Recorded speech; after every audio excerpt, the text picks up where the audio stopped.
Magandang umaga!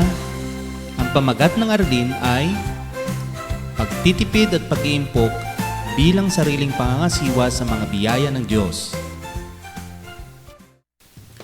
Panoorin ang isang maiksing palabas ni Mark Anthony Abarquez noong 2018 na pinamagatang Pag-iimpok. Alamin kung ano-ano ang pagkakatulad at pagkakaiba ng dalawang taong nasa video at itala ito sa loob ng isang Venn diagram.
Ano ang mga pangunahing pagkakaiba sa mga pananaw ng dalawang tao pagdating sa pag-iimpok ng pera? Sino sa dalawang nasa video ang masasabi mong mas mainam na humawak ng pera? Bakit?